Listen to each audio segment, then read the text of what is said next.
Viktor Frankl, aquel psicólogo alemán, diría que si hay sentido en la vida, entonces también debe haber sentido en el sufrimiento. Y es que el sufrimiento es un pedagogo. El sufrimiento simplemente es un camino que nos invita a trascender nuestras propias realidades. A veces vivir es sufrir, pero sobrevivir es superar el sufrimiento. Y qué importante admirar a tantos seres humanos que a pesar de la dificultad siguen de pie ante las pruebas de la vida. Inicialmente fue lo que le pasó a los discípulos. Tenían su historia humana, una historia humana marcada por la cotidianidad de la existencia. Habían sido probados ante la muerte de nuestro Señor Jesucristo. De pronto, entonces, estaban un poco tristes, estaban un poco decepcionados. Mas, sin embargo, el Evangelio nos hace entender, en primer lugar, que la vida sigue. Y sigue con sus faenas cotidianas, sigue con sus tareas, sigue con sus responsabilidades como Pedro. Voy a pescar, le dice a sus amigos, a sus otros discípulos, voy a pescar. Y Pedro, aquel que había sido llamado a ser pescador de hombres, vuelve a ser pescador de peces. Y sus amigos se solidarizan, vamos contigo, y inician la tarea de la pesca. Una noche de trabajo, pero en la mañana una pesca infructuosa. No habían conseguido absolutamente nada. Pero a pesar de tener una historia humana, tenemos también una historia de salvación. Y en la mañana, a orillas del lago de Tiberíades, se aparece Jesús. No sabían que era el Maestro. Y así pasa. Dios se manifiesta en tantas circunstancias de la vida y de pronto no sabemos que es Él. Y Él les dice, tenéis pescado, porque Él conoce nuestras necesidades, conoce lo que nos hace falta. Y dicen no. Y ese no rotundo es la prueba de su frustración, de no haber conseguido absolutamente nada. Mas sin embargo Él los anima y les dice, tirad la red a la derecha de la barca. Y los discípulos hacen algo que nunca se imaginaron que iban a hacer, hacerle caso a un extraño.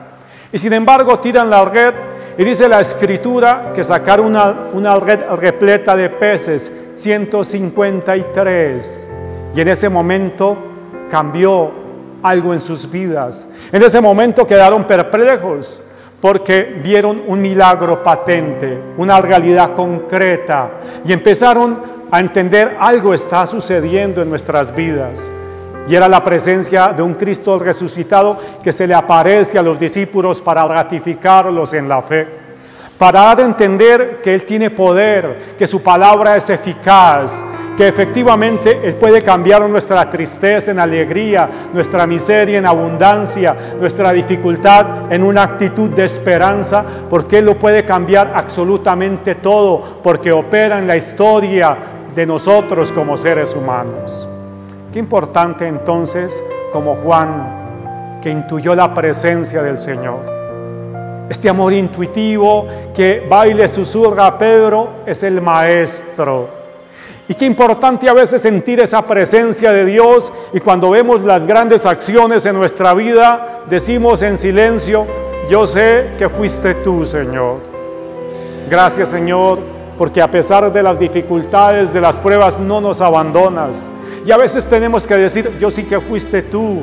Cuando estaba enfermo, tú estabas conmigo. En la prueba que pasé, yo sé que fuiste tú.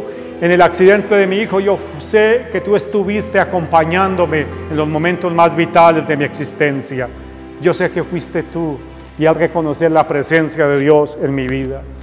Por eso qué importante, como Pedro, echarnos al agua y es arriesgarnos a estar cerca de Dios, es acercarnos a Jesucristo, es volver a recuperar la fuerza, la valentía, el coraje para ser anunciadores de su palabra, para testimoniarlo, para decirle al mundo que está vivo, actuante y operante en la historia de los seres humanos.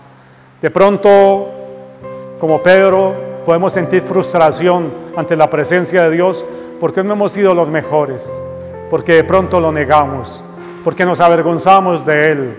Pero él miró a Pedro sin decirle absolutamente nada. No le echó en cara su negación. Simplemente le dijo: Pedro, ¿me amas?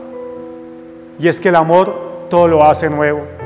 Y Pedro, en la nostalgia de su corazón, dijo: Señor, tú sabes que te amo. Y qué importante permanecer en el amor, ser fieles en el amor, porque el amor nos permite hacer nuevas todas las cosas.